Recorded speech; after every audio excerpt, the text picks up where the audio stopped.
नमस्कार, जान्हवीज किचनमध्ये आपलं मनपूर्वक स्वागत। कसे आहात सगळे? आजची रेसिपी घेऊन येत आहे मोड आलेले हिरव्या मुगाचे डोसे आणि पुदिन्याची चटणी। रेसिपीला सुरुवात करूया। या ठिकाणी मी 1 वाटी हिरवे मोड आलेले घेतलेत आणि अर्धी वाटी भिजवलेले तांदूळ। आपण आता डोसेला पीठ तयार करूया, बारीक करून घेऊ। हे तांदूळ भिजवलेले, 4-5 हिरवी मिरची, लसूण, अद्रक, जिरे, चवीनुसार मीठ, कोथिंबीर।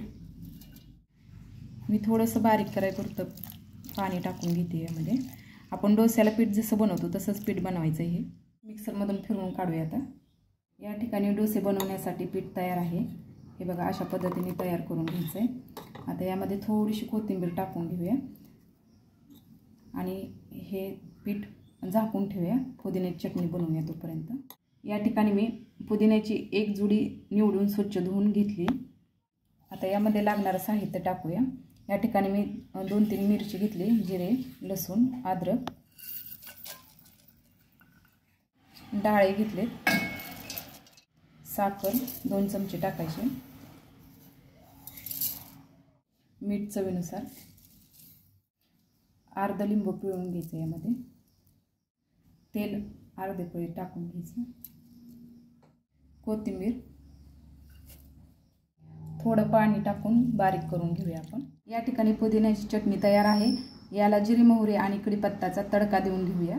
जिरे मोहरीचा तडका द्यायलाच हवा असं काही नाही, तुमच्या आवडीनुसार तुम्हाला द्यायचं असेल तर देऊ शकता। मला तडका दिलेली पुदिन्याची चटणी खूप आवडते, त्यामुळे मी जिरे मोहरीचा तडका देऊन घेते।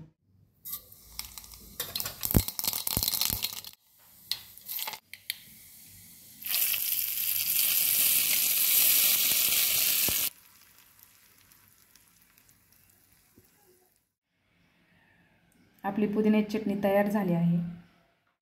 डोसे बनवायला सुरुवात करूया आपण। आता पॅन गरम झालाय, आता थोडंसं तेल टाकून घेऊया। थोडंसं तेल सोडून घेऊया याच्यावरती। कमी गॅसवरच भाजून घ्यायचं। यावरून थोडंसं तेल टाकून घेऊया आपण। आता या ठिकाणी हिरव्या मुगाचे डोसे आणि पुदिन्याची चटणी तयार आहे।